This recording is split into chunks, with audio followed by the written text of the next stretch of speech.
Hello students, welcome to बायोफीचर।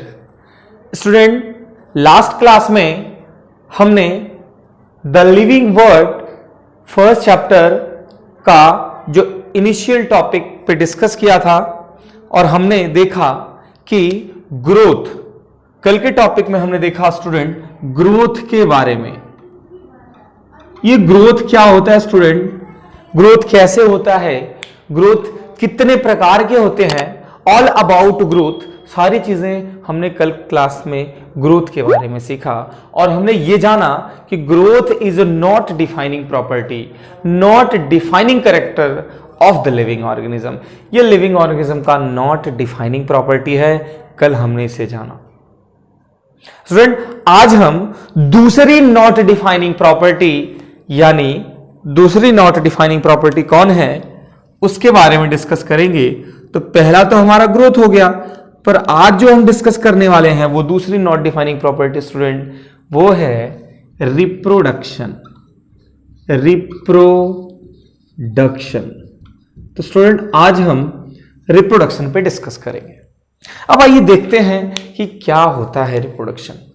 तो हमने पहले ही बता रखा है कि ग्रोथ और रिप्रोडक्शन दोनों क्या है, नॉट डिफाइनिंग प्रॉपर्टी है। ये नॉट डिफाइनिंग प्रॉपर्टी है, मतलब इनको हम प्रॉपर डिफाइन नहीं कर सकते क्योंकि इसमें कुछ ना कुछ एक्सेप्शंस हैं। वो एक्सेप्शंस क्या है आज हम सीखेंगे। तो चलिए स्टूडेंट, बने रहिए हमारे साथ और हम स्टार्ट करते हैं इस टॉपिक को। तो रिप्रोडक्शन की जब बात आती है तो एक चीज समझ में आना चाहिए कि व्हाट अबाउट रिप्रोडक्शन। तो प्रोडक्शन ऑफ न्यू इंडिविजुअल, नए इंडिविजुअल का बनना ही रिप्रोडक्शन है। नए इंडिविजुअल का बनना ही रिप्रोडक्शन है। तो हम लोग एक वर्ड बोलिए यहां पे, प्रोडक्शन। ठीक है, क्या बोलेंगे स्टूडेंट, प्रोडक्शन। किसका production? Of new individual, of new individual, नए इंडिविजुअल का बनना ही रिप्रोडक्शन है। इतना ही नहीं, हम एक वर्ड और यूज कर लेते हैं यहां के लिए, प्रोजेनी। प्रोजेनी, नई प्रोजेनी। ये प्रोजेनी का प्रोडक्शन ही क्या है, रिप्रोडक्शन है। अभी प्रोजेनी क्या होती है तो स्टूडेंट हम आपको बता दें, हम अपने पेरेंट्स की प्रोजेनी होते हैं। मतलब कोई भी लिविंग ऑर्गेनिज्म जब अपने जैसी एक नई लिविंग ऑर्गेनिज्म बनाता है तो वो जो नई जनरेशन होती है, वो जो नई वाली लिविंग ऑर्गेनिज्म होती है, वो अपने पेरेंट की क्या होती है, प्रोजेनी। सिंपल, हम अपने पेरेंट्स की क्या है, प्रोजेनी। तो हर एक लिविंग ऑर्गेनिज्म के अंदर एबिलिटी होती है कि वो रिप्रोडक्शन करता है। नॉन लिविंग रिप्रोडक्शन नहीं करते, लिविंग ऑर्गेनिज्म रिप्रोडक्शन करते हैं। ठीक है, तो उसमें हमने देखा कि प्रोडक्शन ऑफ न्यू इंडिविजुअल और progeny, that is called what, the reproduction. इसी को कहेंगे रिप्रोडक्शन। या आप ऐसे भी समझ सकते हो कि production, it is a production of progeny similar to those of parent. क्या बोल सकते हो, इट इज प्रोडक्शन ऑफ, ऐसे बोल सकते हो, it is production of, it is production of progeny. Progeny, ठीक है, प्रोजेनी का प्रोडक्शन। और वो कैसी प्रोजेनी का production, similar to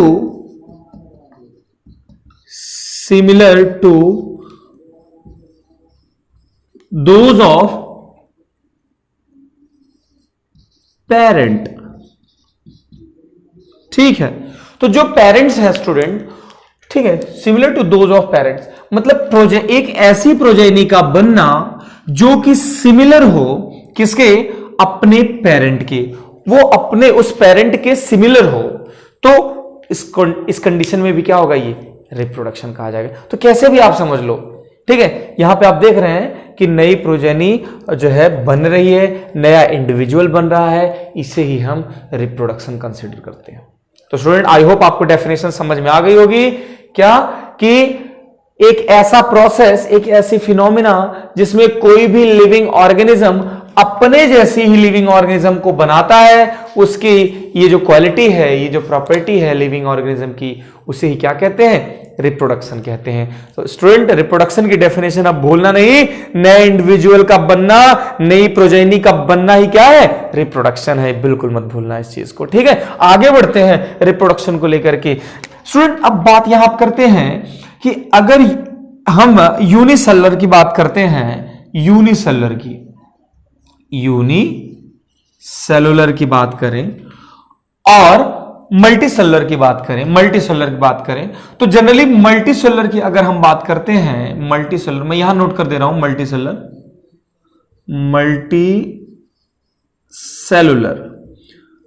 in the case of multicellular organism the definition of the reproduction, जो रिप्रोडक्शन की डेफिनेशन है मल्टीसेलुलर के केस में, वो बड़ा सिंपल है।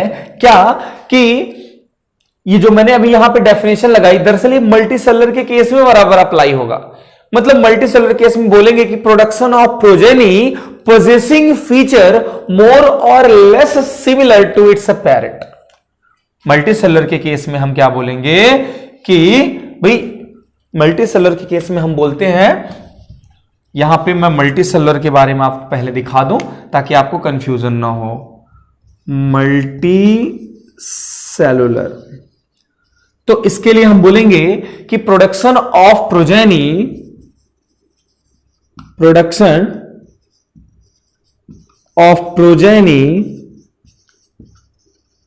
ठीक है, प्रोजेनी का बनना, ठीक है, जो कि पोजेस करता है पोजेसिंग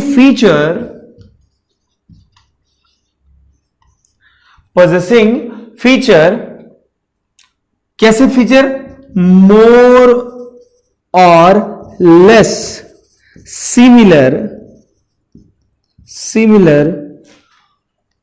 टू पेरेंट और to its parent. Very simple, ठीक है स्टूडेंट।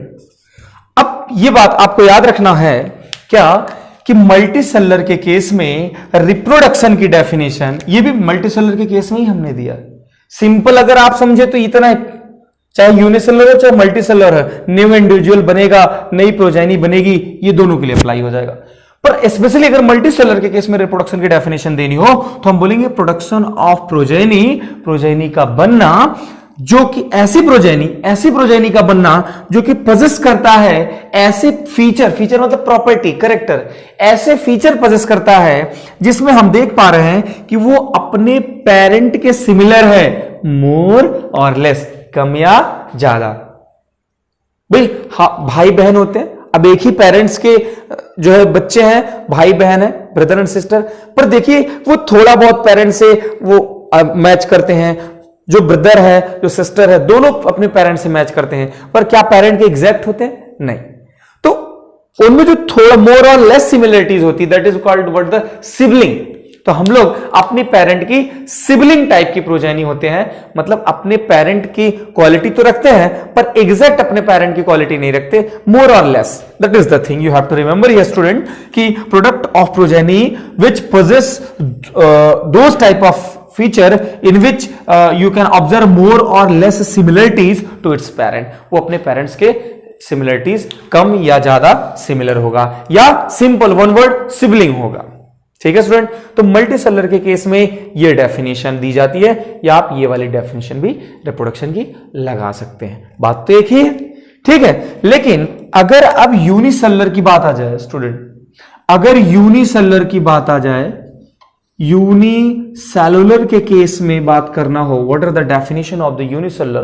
तो यूनिसेलुलर जैसे बैक्टीरिया आप ले लो, अमीबा ले लो, कोई भी यूनिसेलुलर ऑर्गेनिज्म ले लो। लेकिन स्टूडेंट बात क्या है कि अब कोई अमीबा है या बैक्टीरिया है तो थोड़ा सा ग्रोथ करेगा और थोड़ी देर बाद it will give rise to, break हो जाएगा। दैट मीन्स कि जो सेल डिवीजन है यूनिसेलुलर के केस में, जो सेल का डिवीजन है, ये सेल डिवाइड होकर के नया सेल बनाया। भाई एक अगर इसको मैं अमीबा बोलता हूं तो अमीबा की बॉडी है एक सेल भर की ही तो है, मतलब एक सेल से ही बनी बॉडी है, और यही बॉडी या यही सेल, ठीक है, अमीबा की बॉडी बोलो या अमीबा का सेल बोलो, ब्रेक होकर के दो अमीबा बनाया, मतलब न्यू इंडिविजुअल बना कि नहीं, प्रोडक्शन ऑफ न्यू इंडिविजुअल। इसकी प्रोजेनी बनी कि नहीं? बिल्कुल बनी सर। तो अब ये बताइए कि ये जो दोनों अमीबा है, ये क्या किया भाई, नया अमीबा बना, तो हुआ ना प्रोडक्शन, न्यू इंडिविजुअल बने। लेकिन आप समझो कि यूनिसेलुलर के केस में यहां पे आप देख रहे हो हुआ क्या, एक्चुअल में तो यहां सेल डिवीजन हुआ, तो यूनिसेलुलर के केस में सेल डिवीजन ही क्या होता है, सेल का रिप्रोडक्शन होता है। ये स्टूडेंट याद रखना है आपको, ठीक है। यूनिसेलुलर के केस में नया, या तो आप बोलो सेल का डिवाइड होना, या तो इसको बोलो नए सेल का बनना, या तो पेरेंट सेल का डिवाइड होना बोलो, या फिर डॉटर सेल का बनना बोलो। तो जो नया सेल बना that is the cell reproduction, new progeny, new cell, new body का बनना है क्या है, सेल रिप्रोडक्शन। बट एक्चुअली ये डिवीजन प्रोसेस है, सेल का डिवीजन प्रोसेस है। तो अब आपको मैं क्या बोलूं कि भाई कि यूनिसेलुलर के केस में जब भी रिप्रोडक्शन होगा तो ये नंबर बढ़ते जाएंगे। तो क्या बढ़ते जाएंगे, नंबर बढ़ते जाएंगे। तो स्टूडेंट अब हम बोलेंगे क्या कि यूनिसेलुलर के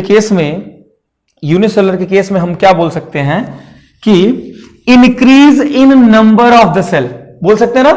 बिल्कुल भाई, हमने एक अमीबा से 2 अमीबा बना, तो मतलब क्या कि increase in number of cell, ठीक है। सेल्स के जो नंबर है, सेल के जो नंबर है वो बढ़ जाएंगे। जब सेल के नंबर बढ़ जाएंगे या इंडिविजुअल के स्टूडेंट नंबर बढ़ जाएंगे, तो ये डेफिनेशन कहां कही जाएगी, यूनिसेलुलर के केस में। भूलना नहीं, बहुत इंपॉर्टेंट। यूनिसेलुलर के केस में सेल के नंबर ही बढ़ जाए वही उसका रिप्रोडक्शन है, पर मल्टीसेलुलर के केस में ऐसा नहीं है। मल्टीसेलुलर केस में मैंने पहले बता रखा है। अब सेम यही बातें अगर आपको याद आ रही हो तो मैंने कल बताया था ग्रोथ का ट्विन कैरेक्टर, याद है आपको। ग्रोथ के ट्विन कैरेक्टर मैंने बताया, पहला कैरेक्टर ग्रोथ का वो जिसमें उसका क्या बढ़ जाता है, मास बढ़ जाता है। दूसरे कैरेक्टर में बताया कि सेल का नंबर बढ़ जाता है, बताया था। यही दोनों क्या है, ग्रोथ के ट्विन कैरेक्टर हैं। मतलब कहीं ना कहीं मैं सिंपल आपको बता दूं कि ग्रोथ में ये वाला पॉइंट हमने कल लगाया था कि increase in number of cell individual या इंडिविजुअल सेल, मैंने कल बताया था। तो ग्रोथ के केस में सेल का बढ़ना, ठीक है, वो भी ग्रोथ कहा जाएगा। और यहां यूनिसेलुलर के केस में रिप्रोडक्शन की भी डेफिनेशन में यही बोला जा रहा है, increase in number of cell. तो ये दोनों बातें तो क्या हो गई, सेम हो गई कि नहीं।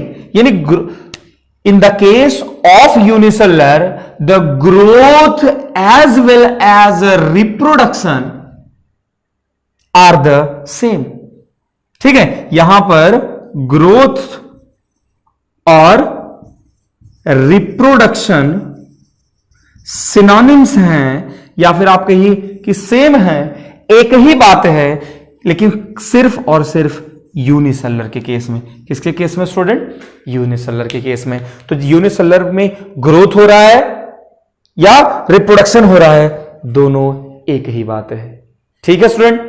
तो both are the synonyms of each other. तो आई होप स्टूडेंट आपने रिप्रोडक्शन को समझ गए होंगे, इसकी डेफिनेशन, यूनिसेलुलर के केस में डेफिनेशन और मल्टीसेलुलर के केस में डेफिनेशन।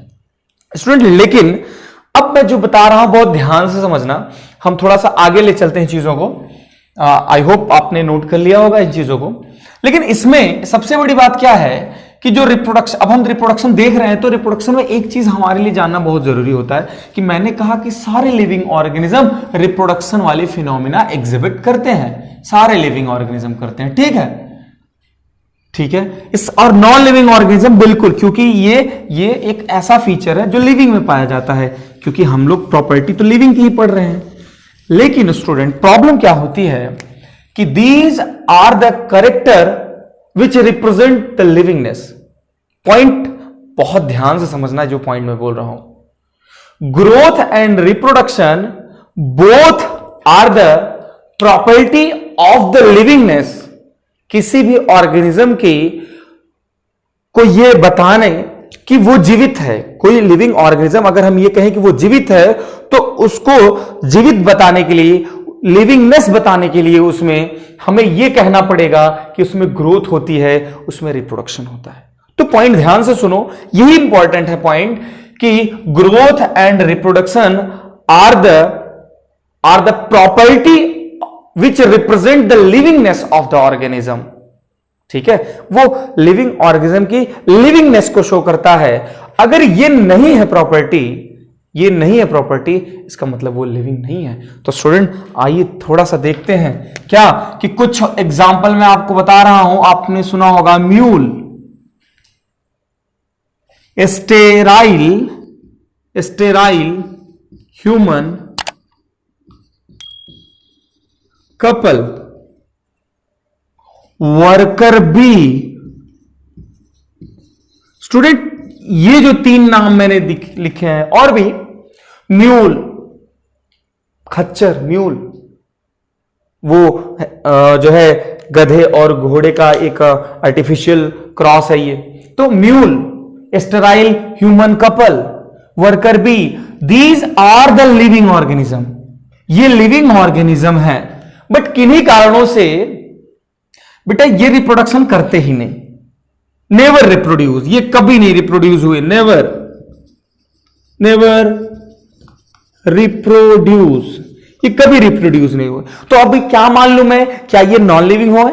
भाई म्यूल नॉन लिविंग है, वो स्टेराइल ह्यूमन कपल क्या नॉन लिविंग है? क्या वर्कर भी नॉन लिविंग है?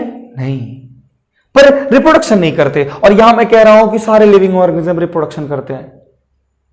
अब मुझे ध्यान से समझना होगा क्या कि ये सारे लिविंग ऑर्गेनिज्म को छोड़कर बाकी सब रिप्रोडक्शन करते हैं। आ गया ना एक्सेप्शन कि है तो रिप्रोडक्शन को तो डिफाइन किया हमने, पर हमने एक चीज ये भूल गए कि हम ये लिविंग ऑर्गेनिज्म भी हैं उसमें जो रिप्रोडक्शन करते ही नहीं। तो इस वजह से यही वो कारण है जिसकी वजह से रिप्रोडक्शन को नॉट डिफाइनिंग फीचर कहते हैं, या not a perfect defining feature कहते हैं। ठीक है, वो परफेक्ट डिफाइनिंग फीचर नहीं है, या आप कह लीजिए वो एक नॉट डिफाइनिंग फीचर है। Reproduction as well as growth both are the not defining feature, क्योंकि इसमें कुछ ना कुछ एक्सेप्शन है। और मैंने ग्रोथ में देखा कि एक्सट्रिंसिक ग्रोथ की वजह से वो नॉट डिफाइनिंग है। यहां पर दीज आर द एग्जाम्पल, ये एग्जाम्पल की वजह से ये नॉट डिफाइनिंग है, क्योंकि मैंने कहा कि लिविंग रिप्रोडक्शन करते तो हैं, पर ये भी तो वो लिविंग ठहरे जो रिप्रोडक्शन नहीं करते, जो रिप्रोड्यूस नहीं होते। बनाना ट्री ट्रिप्लॉइडी नेचर का होता है, बनाना ट्री, ठीक है बेटा, वो सेक्सुअल रिप्रोडक्शन नहीं करता, वो एसेक्सुअली ही रिप्रोड्यूस होता है। हम इसके बारे में भी इसके आगे वाले टॉपिक में जहां पे ये चीजें आएंगी तो वहां पे हम कवर करेंगे, पर आप इतना जानिए कि वो एसेक्सुअली रिप्रोड्यूस होता है। इसका मतलब क्या हुआ कि कहीं ना कहीं कि कुछ बहुत सारे ऐसे लिविंग ऑर्गेनिज्म है जो रिप्रोड्यूस ही नहीं होते। भाई बनाना तो रिप्रोड्यूस हुआ बट एसेक्सुअल मोड से, we will discuss later, don't worry. But now here these example, ये है लिविंग ऑर्गेनिज्म जरूर, पर रिप्रोडक्शन नहीं करते स्टूडेंट, और यही वजह है कि हम रिप्रोडक्शन को नॉट डिफाइनिंग फीचर कहते हैं। इट मींस सीधा आप जानो ये नॉट डिफाइनिंग फीचर है। Are you clear student? These are the example, these are those type of living organism which never reproduce. Okay, अब वो क्यों नहीं रिप्रोड्यूस होते हैं, ये हम उनके प्रॉपर टॉपिक पे पहुंचने पे ही बात करेंगे। तो आप इतना ही जानिए। आगे देखते हैं स्टूडेंट। अब हम अगर ये सारी चीजें समझ गए हों तो एक बात और हम आपको बताना चाहेंगे कि जो रिप्रोडक्शन होता है वो 2 तरीके का होता है। बड़ा सिंपल है समझना। रिप्रोडक्शन कितने तरीके का होता है? 2 तरीके का। एक होता है एसेक्सुअल रिप्रोडक्शन और दूसरा क्या होता है? Sexual reproduction. अब ये एसेक्सुअल रिप्रोडक्शन और सेक्सुअल रिप्रोडक्शन में क्या डिफरेंस है, तो थोड़ा बेसिक डिफरेंस समझ के चलिएगा। एसेक्सुअल रिप्रोडक्शन एक ही पेरेंट में हो जाता है, मतलब वो ऐसा कुछ नहीं कि उसमें एक मेल चाहिए एक फीमेल चाहिए, 2 पेरेंट चाहिए, ऐसा नहीं, एक ही पेरेंट में हो जाएगा। ठीक है, सिंगल पेरेंट इन्वॉल्व होते हैं, इसलिए एसेक्सुअल रिप्रोडक्शन को कहते हैं यूनिपेरेंटल। क्या कहते हैं student? Uni. But sexual reproduction में 2 पेरेंट चाहिए होता है, एक मेल की जरूरत पड़ती है एक फीमेल, तभी ये वाला रिप्रोडक्शन हो पाएगा। तो इसलिए हम लोग क्या बोलेंगे इसको? By parental. ठीक है स्टूडेंट, ये वाला जो रिप्रोडक्शन है बड़ा तेज होता है, रैपिड होता है। ठीक है, मतलब कभी फेवरेबल अनफेवरेबल दोनों कंडीशन में भी हो सकता है, पर ये वाला बड़ा ही वीकर है, स्लोअर है। ठीक है, फेवरेबल कंडीशन में ही होता है, हमेशा नहीं हो सकता। ये जो रिप्रोडक्शन है इसमें एक चीज देखने को नहीं मिलती। क्या नहीं मिलती? इसमें नो फॉर्मेशन ये बहुत इंपॉर्टेंट लाइन है, no formation and fusion of gamete. इसमें न गैमेट बनता है और जब बनेगा नहीं तो फ्यूज कहां से होगा? फ्यूज मतलब जोड़ना, गैमेट का जोड़ना, और ये जोड़ना जरूरी है, ठीक है। Fusion of gamete that is called what? The fertilization. इसको एक वर्ड में बोल सकते हो, और फर्टिलाइजेशन। इसको एक वर्ड में बोल सकते हो, क्या भैया? फर्टिलाइजेशन। क्योंकि गैमेट्स की फ्यूजन को क्या कहते हैं? फर्टिलाइजेशन कहते हैं। तो ना ही तो गैमेट बनते हैं और ना ही फर्टिलाइजेशन होता है, पर इसमें ऐसा होता है। मतलब गैमेट बनते हैं, formation of gamete take place, fusion of gamete take place. एक वर्ड में लिख दूं, फर्टिलाइजेशन होता है। यहां पे फर्टिलाइजेशन ऑकर, ठीक है। यहां फर्टिलाइजेशन होता है, यहां गैमेट भी बनते हैं और फ्यूज भी होते हैं, मतलब फर्टिलाइजेशन भी होता है, ठीक है। दूसरी बात जो इंपॉर्टेंट है कि स्टूडेंट, ऑफस्प्रिंग जो होते हैं, एसेक्सुअल रिप्रोडक्शन जब होता है तो इसमें जो भी लिविंग ऑर्गेनिज्म बनते हैं, इस वाले रिप्रोडक्शन मोड में जो भी लिविंग ऑर्गेनिज्म होते हैं वो पेरेंट के एकदम कार्बन कॉपी होते हैं, exact copy to its parent. तो वेरी सिंपल, इसमें जो भी ऑफस्प्रिंग होते हैं, इसमें जो भी प्रोजेनी होती है, यहां पे प्रोजेनी वर्ड यूज करें ज्यादा सही रहेगा, प्रोजेनी, ठीक है, जो नई जनरेशन है, ठीक है, जो progeny exact copy to its parent या प्रोजेनी कॉपी टू पेरेंट, वो पेरेंट के एग्जैक्ट कॉपी होती है। जो नई जनरेशन होती है, जो बच्चा होता है, ठीक है, वे पेरेंट के एग्जैक्ट कॉपी होता है, उसकी कॉपी होती है। तो उस कॉपी को हम लोग एक वर्ड में अगर बोले तो उसको हम लोग क्लोन कहते हैं। स्टूडेंट, क्या कहते हैं? क्लोन। वो genetically as well as morphologically similar. Clone मतलब कि वो वाली प्रोजेनी जो जेनेटिकली मार्फोलॉजिकली सिमिलर हो। मैंने बताया ना कि अगर एक अमीबा है तो डेफिनेटली वो थोड़ी देर बाद हमें वैसा ही अमीबा देने वाला है। That is, it is exact copy to its parent, बिल्कुल, there is no variation, there is no changes. तो अब ये एग्जैक्ट कॉपी है। लेकिन सेक्सुअल रिप्रोडक्शन में क्या होता है भाई? आप भाई बहन, भाई एक पेरेंट के 2 बच्चे 3 बच्चे, और 2 के दोनों तीनों क्या होते हैं? थोड़े थोड़े। तो इसमें बोलेंगे कि ये सिबलिंग होते हैं। यहां पे एग्जैक्ट कॉपी नहीं होती। यहां पे कोई पेरेंट के कैरेक्टर ज्यादा पा गया है तो कोई कम पाया है, तो मोर और लेस सिमिलर, मोर और लेस सिमिलर किसके भैया? To its parent. वो अपने पेरेंट के या तो वो बहुत ज्यादा कॉपी कर जाएंगे या फिर बहुत ही कम। तो मोर और less similar to its parent, या इसको बोल सकते हो सिबलिंग। सिबलिंग, वो सिबलिंग है, कम या ज्यादा, ठीक है, सिबलिंग है, एग्जैक्ट नहीं है। और एक सबसे इंपॉर्टेंट बात जो यहां पे मैं आपको बताने जा रहा हूं स्टूडेंट, क्या कि एसेक्सुअल रिप्रोडक्शन का कोई रोल नहीं होता।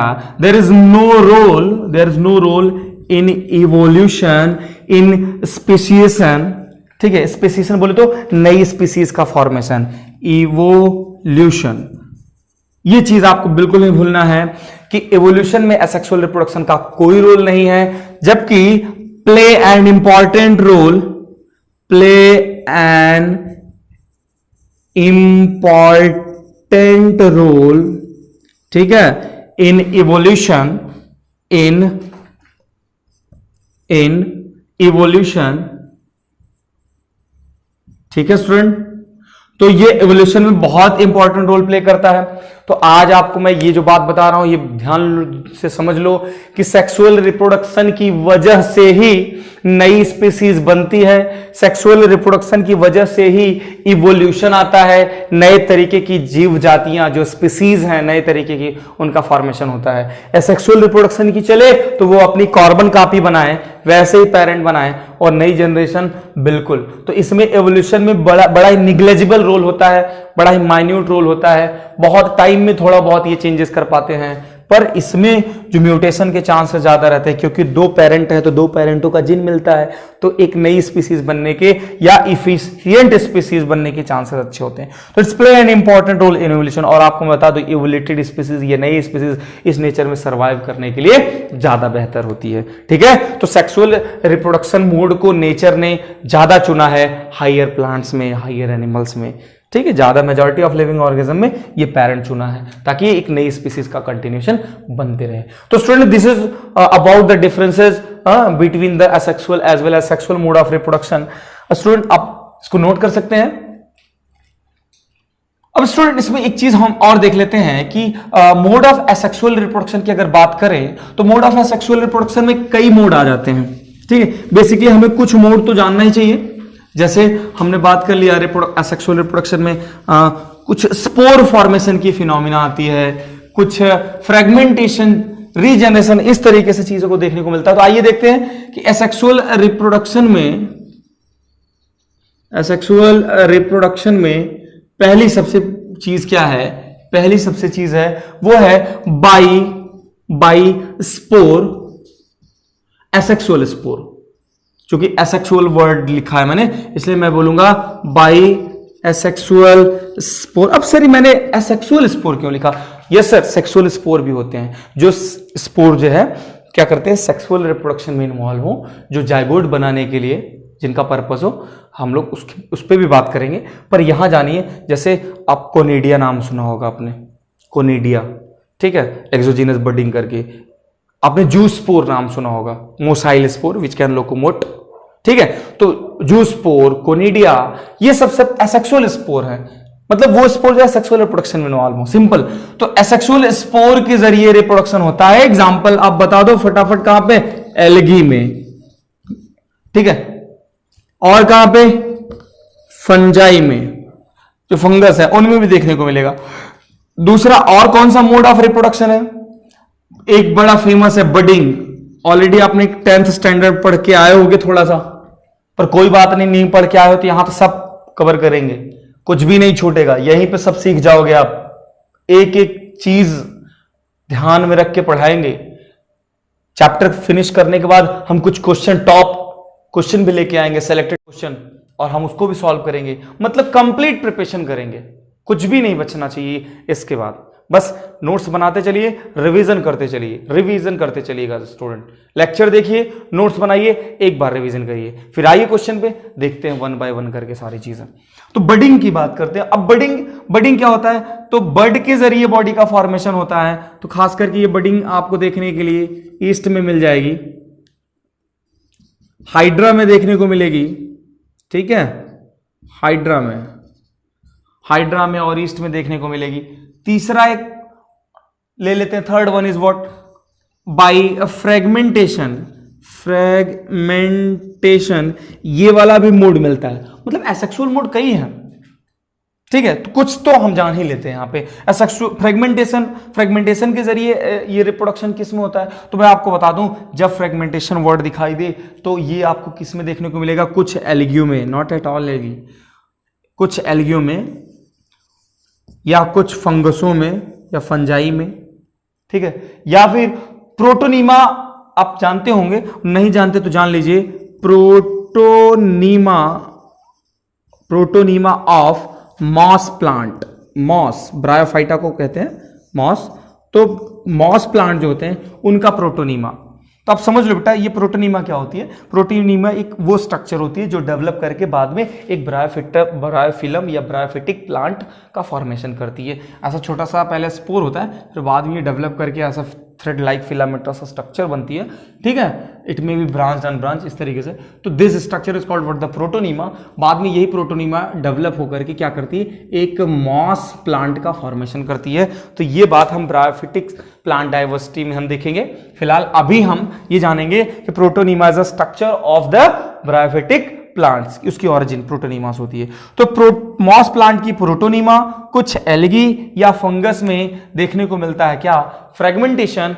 और मैं आपको बता दूं, फ्रेगमेंटेशन का एक सीधा सा कंसेप्ट जानिए। फ्रेगमेंटेशन उन्हीं एल्गियो में होगा या प्रोटोनीमा में क्यों हो रहा है, या उन्हीं फंगसों में होगा जिनका स्ट्रक्चर क्या हो? फिलामेंटस हो।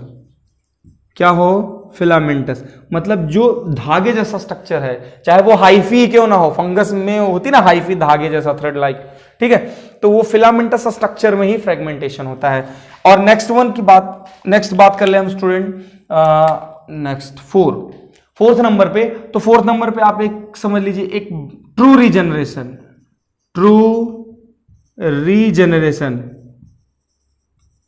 ठीक है स्टूडेंट। अब ये रीजनरेशन, मैंने ट्रू रीजनरेशन लिखा हुआ है, ये वाला पॉइंट देखते हैं किस में देखने को मिलेगा सर? तो ये देखने को मिलेगा आपको प्लेनेरिया में, किसमें देखने को मिलेगा? प्लेनेरिया में। स्टूडेंट ट्रू रीजनरेशन मैंने लिखा है, ये रीजनरेशन और ट्रू रीजनरेशन दोनों में फर्क क्या है? तो यहां पे एक वर्ड में लिख देता हूं कि एक्चुअल में जो ट्रू रीजनरेशन है यही रिप्रोडक्शन में आता है। अगर सिर्फ और सिर्फ रीजनरेशन लिखा हो, ठीक है स्टूडेंट, अगर सिर्फ और सिर्फ रीजनरेशन लिखा हो तो समझना ये ठीक नहीं है, क्योंकि रीजनरेशन में क्या होता है, जैसे आपने वॉल लिजार्ड, छिपकली की पूंछ देखो, कट जाती है, वापस से उसकी पूंछ आ जाती है ना?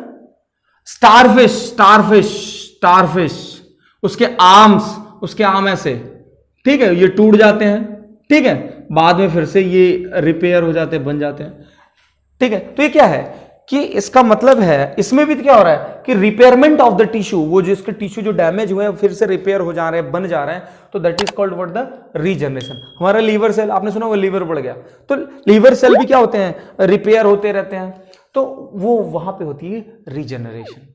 रीजनरेशन का मतलब वो जो सेल डैमेज हुए हैं, जो पार्ट डैमेज हुआ है, वही रिपेयर होकर फिर से बन जाना, दैट इज कॉल्ड रीजनरेशन। लेकिन ट्रू रीजनरेशन का मतलब होता है, ट्रू रीजनरेशन का मतलब होता है कि जो भी पार्ट है, जैसे प्लेन एरिया मैंने यहां पर ड्रॉ कर दिया स्टूडेंट, अगर आप देखो प्लेन एरिया को, मैंने प्लेन एरिया यहां पर ड्रॉ कर दिया, और प्लेन एरिया को मैंने कहा ये देखो ये 3 पार्ट में टूट गया, तो each parts of plain area, एक एक पार्ट प्लेन एरिया का, एक एक पार्ट जो आप यहां पर देख रहे हो, ये हर एक फ्रैगमेंट्स कैपेबल है एक नया जो है लिविंग बॉडी बनाने के लिए। एक स्ट्रक्चर कैपेबल है, ठीक है, एक स्ट्रक्चर कैपेबल है वो नया प्लेनेरिया बॉडी बनाने के लिए। क्या आपको ये बात समझ आ रही है? मतलब एक स्ट्रक्चर कैपेबल है कि वो नया प्लेनेरिया बॉडी बना सके, देख रहे? मतलब with the help of these fragments, that is what the fragments, that part, इस फ्रैगमेंट्स के जरिए न्यू बॉडी बन रही है। तो ये है ट्रू रीजनरेशन, और न्यू इंडिविजुअल का बनना ही रिप्रोडक्शन है। तो इसलिए ट्रू रीजनरेशन रिप्रोडक्शन है, जबकि रीजनरेशन रिप्रोडक्शन नहीं है। इसको एक और नाम से आप जान सकते हो, इपीमॉर्फोसिस। इपीमॉर्फोसिस, ठीक है, इसको इपीमॉर्फोसिस वर्ड भी यूज कर सकते हो रीजनरेशन के लिए। तो रीजनरेशन अगर आए तो सिर्फ आप समझना कि रिपेयरमेंट ऑफ द टिश्यू हो रहे हैं, बट ट्रू रीजनरेशन की बात आए तो एग्जाम्पल है प्लेनेरिया, और इसमें क्या होगा कि बॉडी कई पार्ट में टूटेगी, डिवाइड होके फिर से नई बॉडी बनाएगी।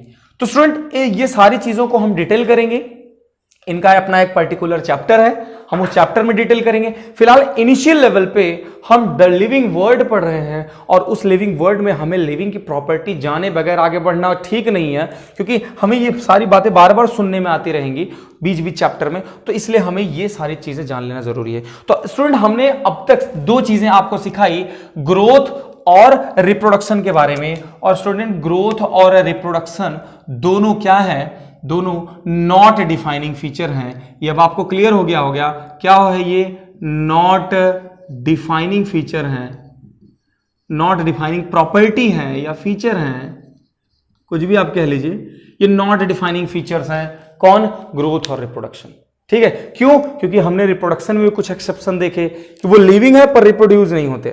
हमने ग्रोथ में देखे कि जो नॉन लिविंग है वो भी ग्रोथ करते हैं, तो इस वजह से ये नॉट डिफाइनिंग है। नॉट डिफाइनिंग का मतलब है कि नॉट अ परफेक्ट डिफाइनिंग, वो अच्छे से परफेक्टली डिफाइन नहीं किए जा सकते। मतलब तो वही हुआ कि फिर नॉट डिफाइनिंग, पर इसका यह मतलब नहीं है कि these are not property of living organism. No, growth and reproduction are property of livingness, ये पहला स्टेटमेंट। दूसरा, whereas both are the not defining feature, ये दूसरा स्टेटमेंट। तो ग्रोथ और रिप्रोडक्शन के रिगार्डिंग ये 2 बातें हुई। स्टूडेंट नेक्स्ट लेक्चर में हम जो डिफाइनिंग प्रॉपर्टी है, कॉन्शियसनेस, सेलुलर ऑर्गेनाइजेशन, मेटाबॉलिज्म, इन सारे टॉपिक पे डिस्कस करेंगे। स्टूडेंट आज के लिए इतना ही, मिलते हैं नेक्स्ट वीडियो में। धन्यवाद।